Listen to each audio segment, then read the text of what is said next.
Bonjour à tous. Désolée pour ce petit temps de mise en place, mais c'est la première fois que nous retranscrivons en direct l'Assemblée générale. Merci beaucoup aux actionnaires qui sont présents dans la salle aujourd'hui ou qui nous suivent en visio par Internet. Donc nous commençons. Déjà, avant de débuter, je vais nommer le bureau. Je propose deux scrutateurs, M. Jean-Jacques Germain et M. Arthur de Thomine Desmazures. Vous acceptez, je vous remercie. Madame Elisabeth Pujos fera la secrétaire de séance, secrétariat de séance. Je remercie aussi nos commissaires aux comptes, le cabinet Mazars et Signature d'être présents, M. Aspar, expert comptable avec qui nous travaillons, et M. Rapp, avocat. Pour le quorum, nous faisions le calcul juste avant de commencer. Nous avons 26 actionnaires qui participent au vote, qui représentent 40 922 actions, représentant 81 643 voix. Donc le quorum est atteint. Donc, je vous rappelle les formalités de convocation et de mise à disposition des documents. L'ordre du jour et le projet de texte des résolutions ont été communiqués dans l'avis préalable paru au BALO du 16 avril 2025 et figurent sur le site internet de la société. Les actionnaires ont été convoqués via l'avis de convocation paru au BALO du 5 mai 2025. Les actionnaires titulaires de titres nominatifs ont été convoqués par lettre en date du 5 mai de la même année. Évidemment, l'ensemble des documents nécessaires ont été mis à disposition au siège de la société. Je vous rappelle l'ordre du jour donc de cette Assemblée générale mixte. Il y a l'approbation des comptes annuels d'exercice clos au 31 décembre 2024, l'approbation des comptes consolidés d'exercice clos du 31 décembre 2024, l'affectation de résultats, le rapport spécial des commissaires aux comptes concernant les conventions réglementées, l'approbation de la politique de rémunération du président directeur général et de tout autre dirigeant mandataire social, l'approbation de la politique de rémunération des membres du conseil d'administration, l'approbation des informations visées au 1 de l'article L22-10-9 du Code de commerce, l'approbation des éléments fixes, variables et exceptionnels composant la rémunération totale et les avantages de toute nature versés au cours de l'exercice écoulé ou attribués au titre du même exercice au président directeur général, l'approbation des éléments fixes, variables et exceptionnels composant la rémunération totale et les avantages de toute nature versés au cours de l'exercice écoulé ou attribués au titre du même exercice à M. Courtois de Vissose, autorisation à donner au conseil d'administration à l'effet de faire racheter par la société ses propres actions dans le cadre du dispositif de l'article L2210-62 du Code du commerce, durée de l'autorisation, finalité, modalité, plafond. À caractère extraordinaire, la modification de l'article 14.3 des statuts concernant les modalités de participation au conseil d'administration. Et à caractère ordinaire, le pouvoir pour les formalités. Ce que je vous propose peut-être avant de passer aux résolutions à voter, c'est peut-être faire un petit point en passant en revue un peu la plaquette des sujets de l'activité et qui nous concernent directement sur la société.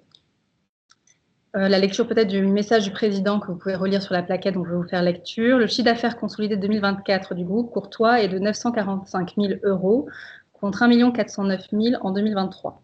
Son résultat opérationnel consolidé négatif est de 508 000 € pour un résultat négatif de 216 000 en 2023. Le résultat net consolidé part du groupe Courtois est négatif de 347 000 €. Le résultat du groupe de l'exercice 2024 est en diminution en raison de l'absence de vente et du départ du locataire de l'immeuble rue de Rémusat à Toulouse fin novembre 2024. 2024 a été marqué par une forte instabilité générale dans un contexte immobilier déjà impacté par la diminution drastique des transactions alors que les propriétaires immobiliers maintiennent des prix élevés. Pour assurer la continuité avec un nouveau preneur, Courtois SA a recherché activement un locataire de choix afin d'optimiser dans les meilleurs délais possibles l'exploitation du 33 rue de Rémusat. Le préalable abrité dans l'analyse, l'évaluation des futurs travaux de modernisation de l'immeuble Rémusat et les diligences en vue d'obtenir les autorisations administratives indispensables. 2025, le début d'année est marqué par des signes positifs, signature d'un nouveau bail de location pour l'immeuble principal du groupe et amorçage des travaux de modernisation et de mise aux normes en lien avec le décret tertiaire, signature de promesses de vente de lots sur plusieurs projets grâce notamment à la baisse des taux d'emprunt, légère reprise de l'activité immobilière pour l'habitation. Pour 2025, le groupe Courtois concentre essentiellement ses efforts sur le 33 rue de Rémusat à Toulouse. Je propose peut-être de faire un petit point sur le rapport de gestion du conseil d'administration. Concernant l'analyse du résultat que j'ai un peu évoqué dans le message du président, donc les comptes consolidés de l'exercice clos au 31 décembre de l'année 2024 font apparaître un résultat net négatif part du groupe de 347 000 € contre un résultat négatif de 168 000 au 31 décembre 2023. Comme nous disions, nous sommes concentrés au second semestre 2024 à la poursuite d'activité de la gestion d'immeubles à Toulouse suite à l'annonce du départ du principal locataire fin 2024.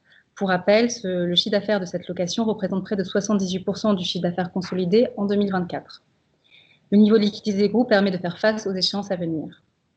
Vous rappelez aussi que nous utilisons la méthode de la juste valeur pour les immeubles de placement.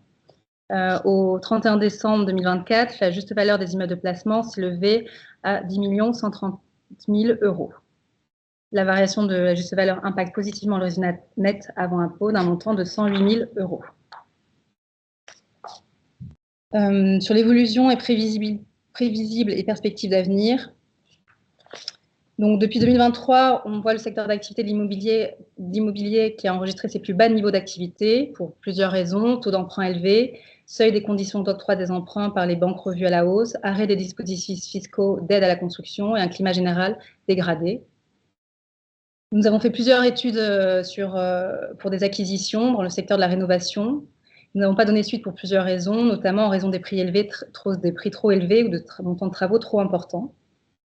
Concernant l'activité de gestion d'immeubles, donc ce que je vous disais, c'est que nous avons un regard particulier et une concentration sur le 33 rue de Rémusat, pour répondre notamment aux objectifs du décret tertiaire. Nous profitons de changements de locataires pour répondre à nos obligations légales qui nous demandent d'avoir de meilleures performances énergétiques tous les 10 ans jusqu'en 2050. Ce sont des travaux qui sont facilités lorsqu'on a un bâtiment vacant, comme c'est aujourd'hui le cas.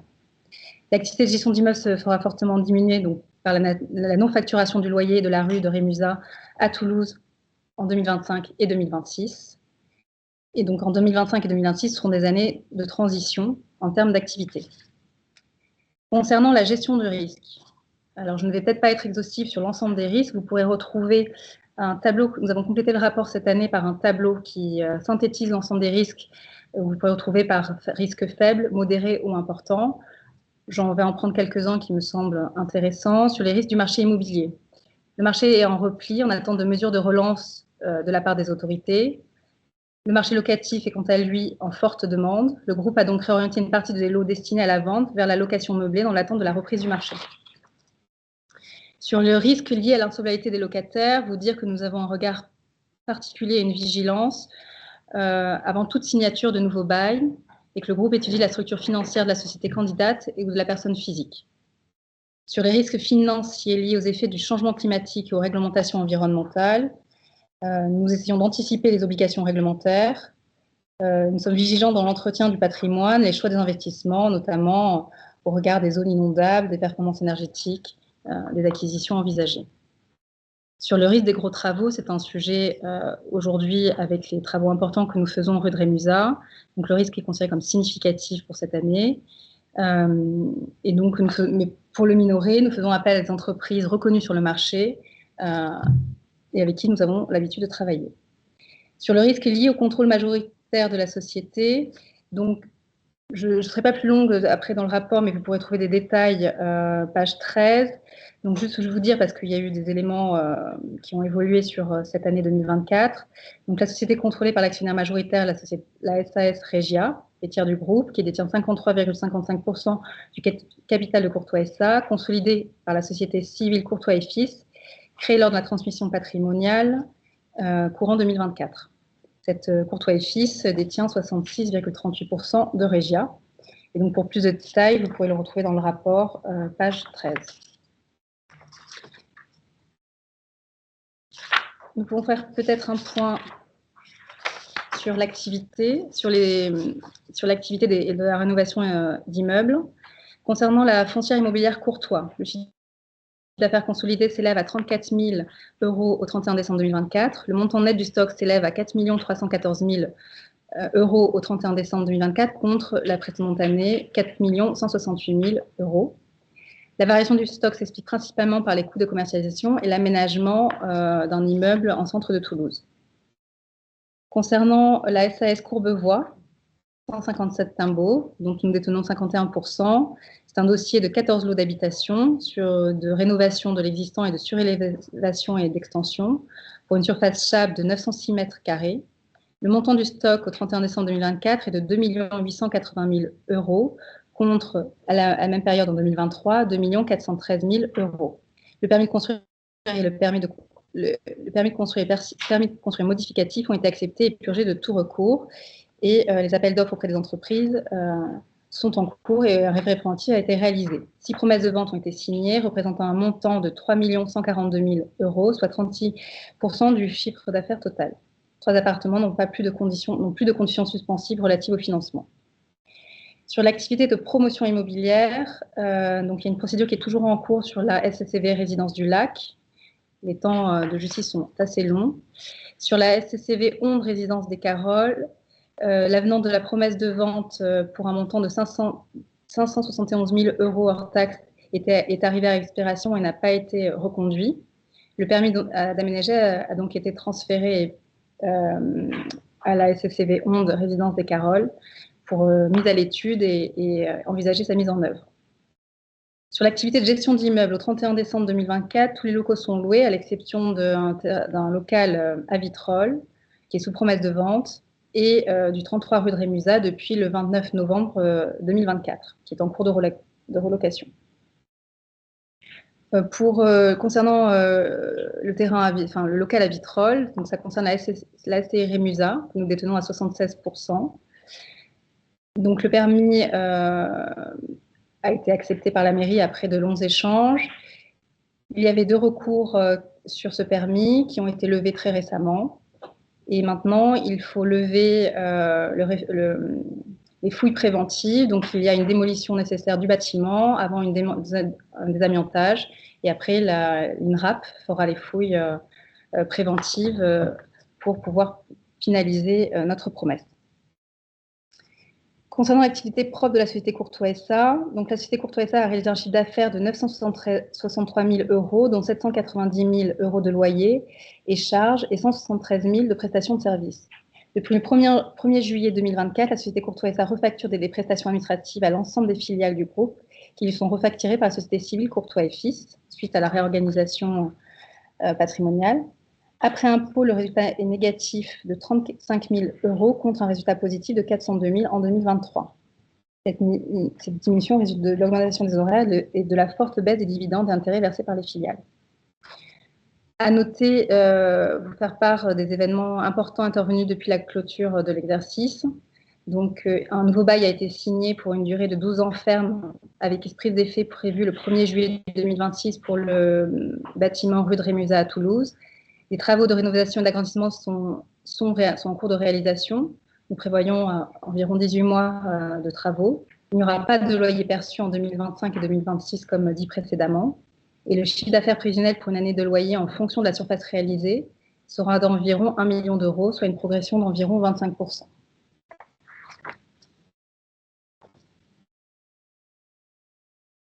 Concernant l'affectation de résultats que nous aurons en résolution, nous vous proposerons d'affecter l'intégralité de la perte de l'exercice 2024, s'élevant à 34 500 euros au compte autres réserves, qui sera ainsi ramené de 7 447 615 euros à 7 413 115 euros. Je vais vous dire d'autres.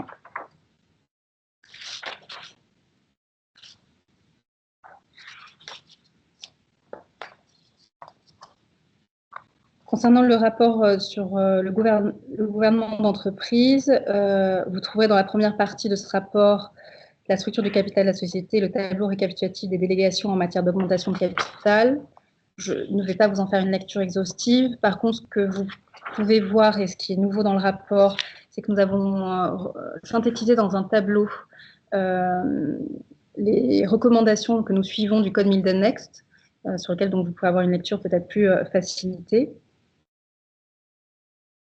Les éléments qui suivent dans ce rapport sont une présentation de la gouvernance de la société sans changement notable par rapport aux précédents exercices, donc je ne vais pas vous faire une lecture détaillée.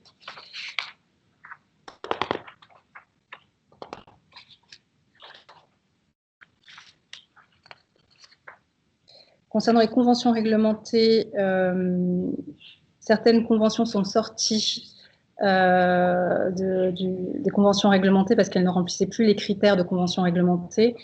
Mais nos commissaires aux comptes vous feront une présentation de leur rapport et vous pouvez retrouver page 43. Les politiques de rémunération, vous avez un détail des politiques de rémunération, pages 39 et 41 du président directeur général. Juste vous rappeler que c'est une rémunération, qu'il y a une rémunération fixe et une rémunération variable annuelle brute, et avec des critères financiers et extra-financiers. Vous avez le détail, page 37 si vous le souhaitez. Nous avons bien sûr conservé la même politique de rémunération des membres du Conseil. Rien n'a changé sur ces politiques de rémunération, que ce soit pour le président directeur général ou pour les membres du Conseil. L'enveloppe est toujours la même et nous sommes sur des consommations bien inférieures à l'enveloppe qui est autorisée.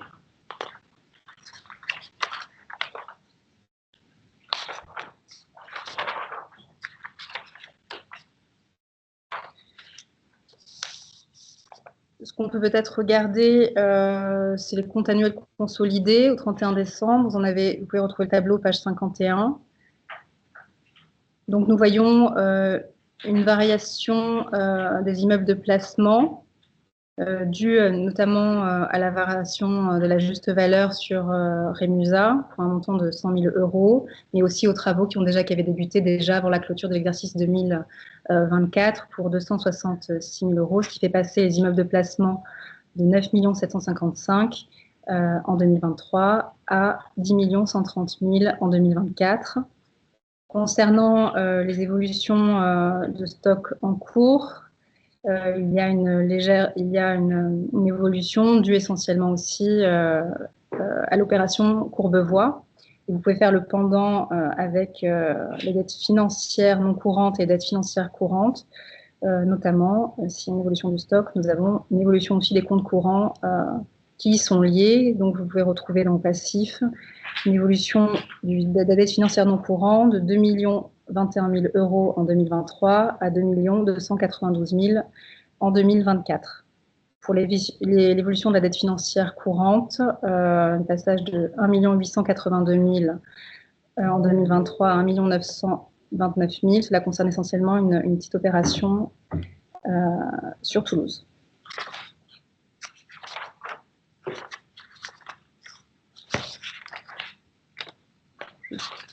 J'ai fait un bref point succinct sur l'ensemble du rapport. Je pense que vous en aviez déjà pris connaissance.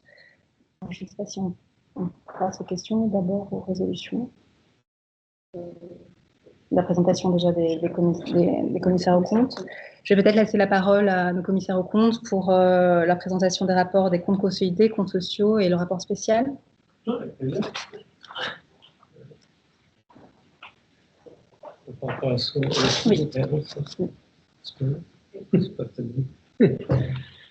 Bon, rebonjour à toutes et à tous.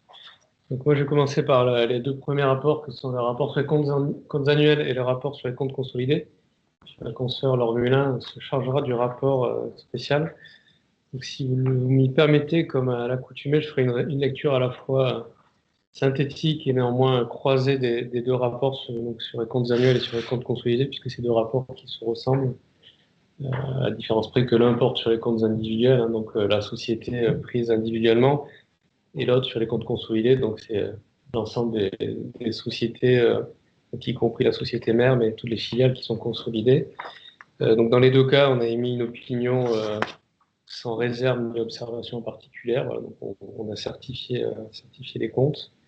Dans les deux rapports, il y a une partie qui est dédiée à notre indépendance. Voilà, donc on vous déclare que nous sommes indépendants vis-à-vis de la société. Voilà. Ça veut dire que nous n'avons pas de lien financier avec la société ni ses filiales, et que nous n'avons également pas de mission de conseil que nous aurions délivrée à quelconque de ces sociétés. Nous restons sur les missions de commissaire aux comptes avec le périmètre d'intervention qui nous est autorisé par les textes.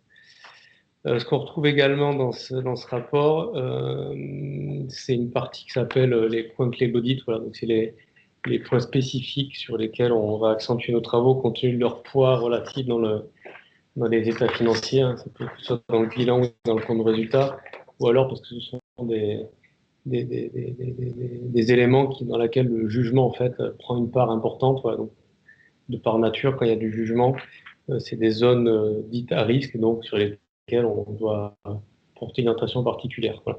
Donc, dans les comptes individuels, ça porte sur les titres de participation, voilà, donc la valorisation des titres de participation. Dans les comptes consolidés, ça porte sur la valorisation des immeubles de placement, d'une part. Et le deuxième point clé de l'audit, c'est sur la valorisation des travaux en cours et des stocks d'immeubles, enfin des stocks de biens immobiliers.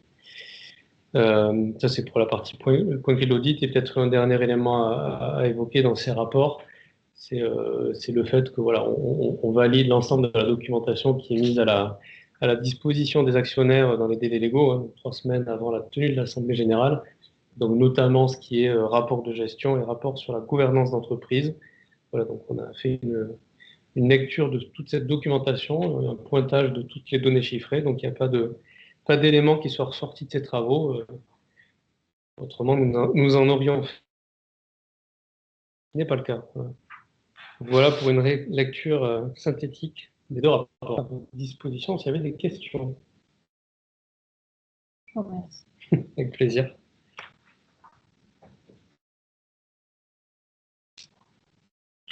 Bonjour à tous. Il me revient de vous faire part de façon synthétique également du rapport spécial sur les conventions réglementées. Donc, il s'agit d'un rapport d'information afin que vous puissiez vous prononcer en connaissance de cause sur les conventions réglementées. Et plus spécifiquement, il y a une convention soumise à votre approbation aujourd'hui qui a été autorisée et conclue au cours de l'exercice.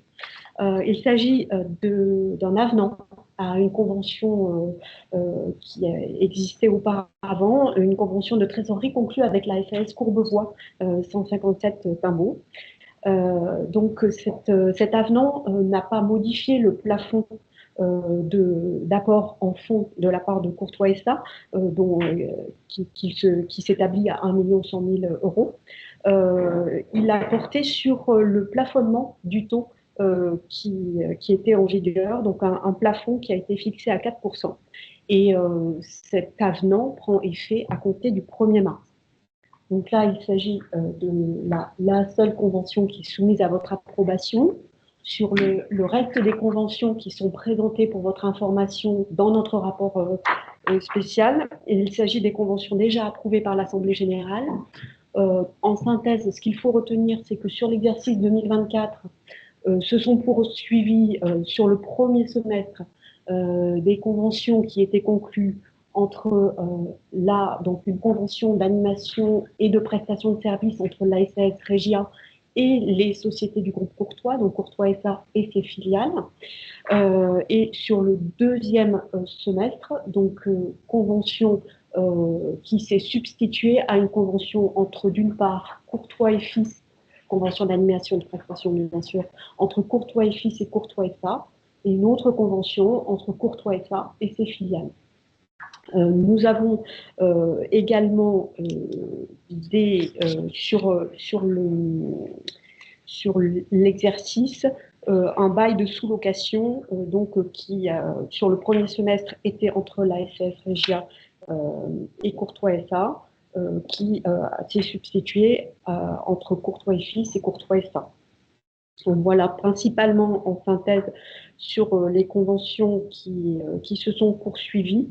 Nous avons également d'autres conventions qui se sont poursuivies, qui sont détaillées dans le rapport et que je vous engage à aller consulter si vous voulez plus de détails. Et je suis également disponible pour répondre à vos questions si besoin. Je vous remercie, madame.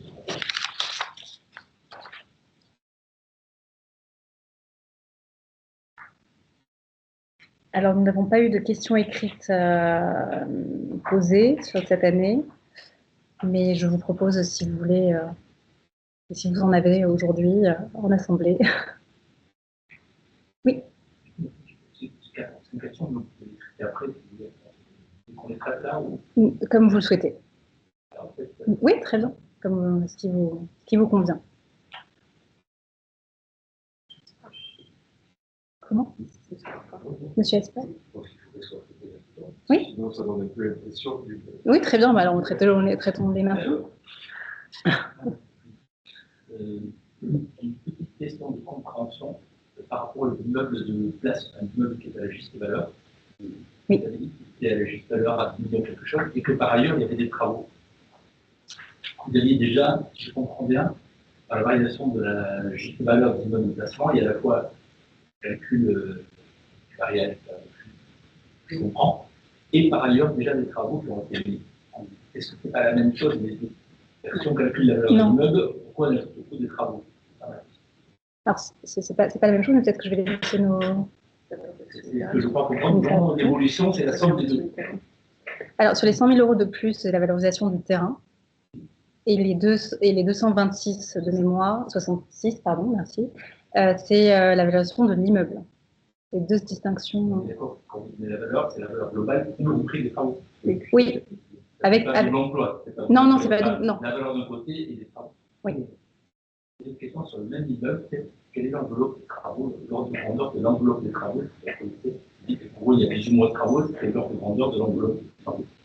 Oui, aujourd'hui, on a une enveloppe alors qui s'affine après au fil des jours qui passent, évidemment, et c'est qui dépendait aussi des autorisations d'urbanisme que nous pouvions obtenir. Aujourd'hui, nous sommes sur 7 millions d'enveloppe de 5 millions.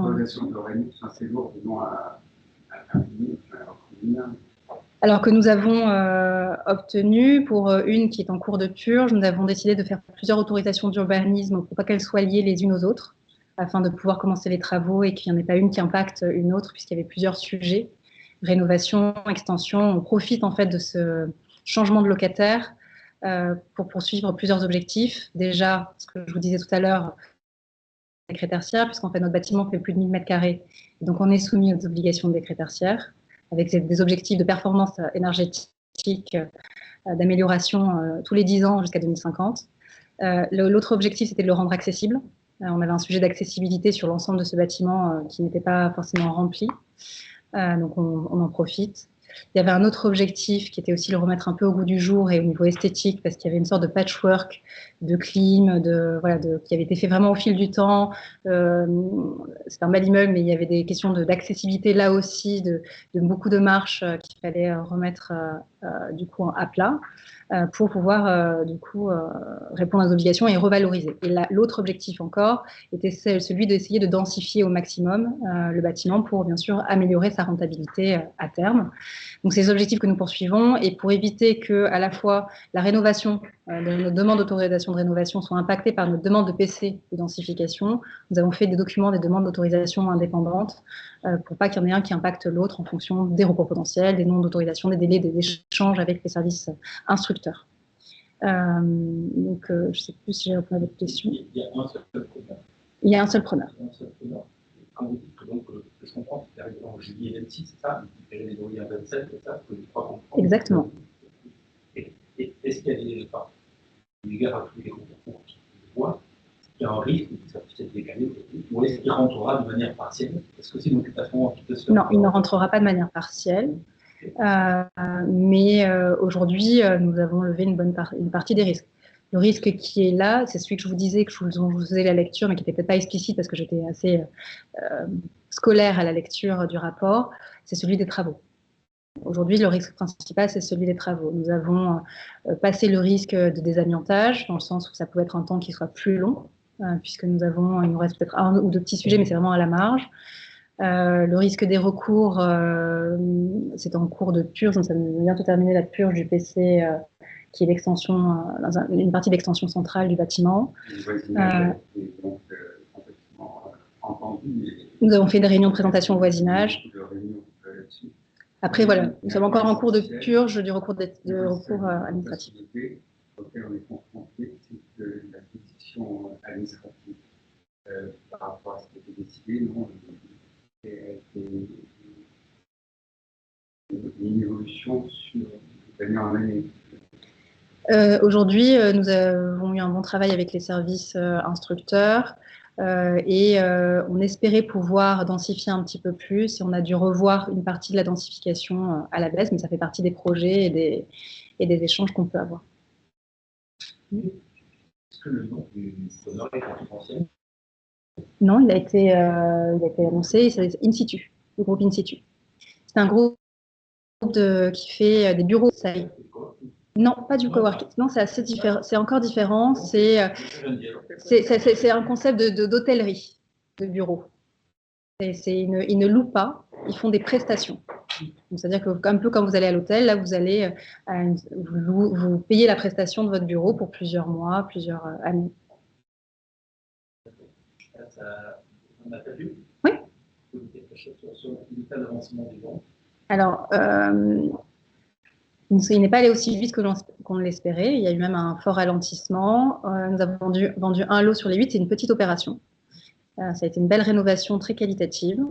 Et voyant la commercialisation stagner dans un contexte national très dégradé, notamment pour l'immobilier, on a préféré, plutôt que de baisser les prix pour brader l'immeuble, on a préféré conserver nos intérêts en les aménageant, en meublé, pour les louer de façon temporaire le temps que le marché reprenne.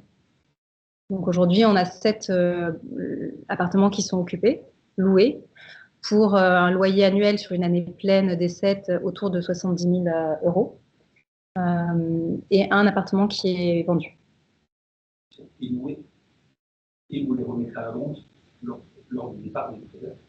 Alors oui, et même on a demandé à nos partenaires de continuer la commercialisation, puisque ce sont des baux à courte durée, entre 9 mois pour les étudiants et 10 mois pour... un 9 mois, et les autres, c'est 10 mois pour les autres. Et on peut la même question à Courbevoie. Alors, Courbevoie, l'opération se déroule. Les marchés sont en cours de finalisation travaux. Donc, l'opération commence et la commercialisation se déroule correctement, avec un marché ralenti, mais on sent qu'il y a quand même une bonne réception.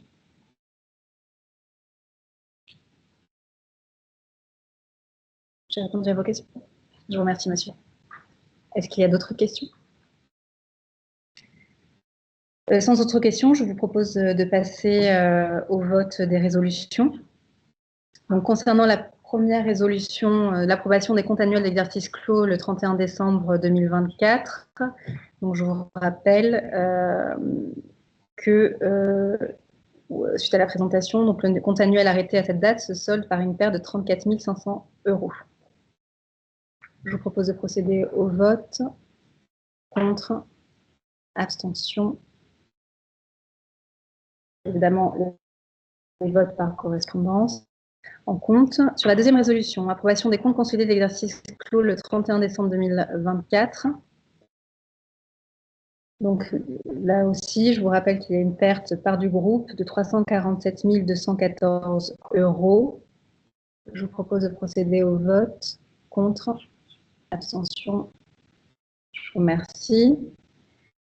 Troisième résolution, affectation de résultats de l'exercice. Donc, pour une perte de 34 500 euros que nous proposons d'affecter au compte autres réserves, qui ainsi est ramené à 7 447 615 euros. Vous procédez au vote. Contre, abstention. Je vous remercie. Quatrième résolution, rapport spécial des commissaires aux comptes sur les conventions réglementées et approbation de ces conventions. Donc, la présentation vous en a été faite. Je vous propose de procéder au vote. Contre, abstention. Approuvé, je vous remercie.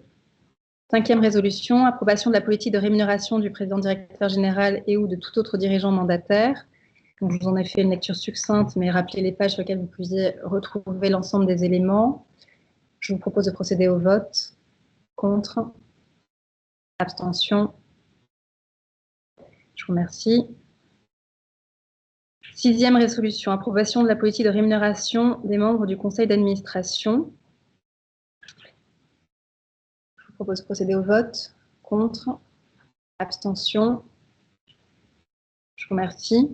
Septième résolution, approbation des informations visées au 1 de l'article L2210-9 du Code de commerce. Contre, abstention. Huitième résolution, approbation des éléments fixes, variables et exceptionnels composant la rémunération totale et les avantages de toute nature versés au cours de l'exercice écoulé ou attribués au titre du même exercice. Président, directeur général. Contre. Abstention. Je vous remercie. 9e résolution, approbation des éléments fixes, variables, exceptionnels, composant la rémunération totale et les avantages de toute nature versés au cours de l'exercice écoulé ou attribués au titre du même exercice au directeur général délégué. Contre. Abstention. Je vous remercie. 10e résolution, autorisation à donner au conseil d'administration à l'effet de faire racheter par la société ses propres actions dans le cadre du dispositif de l'article L22-10-62 du Code de commerce. C'est une résolution que nous votons à chaque assemblée.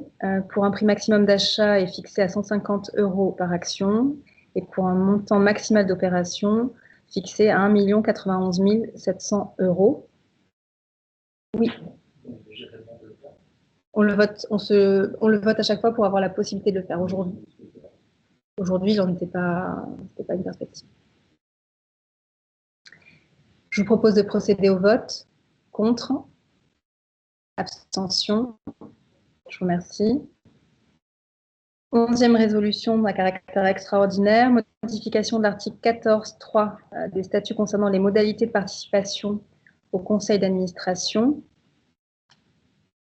Donc, je vais vous en faire lecture. Donc, on propose de modifier l'article 14.3 des statuts.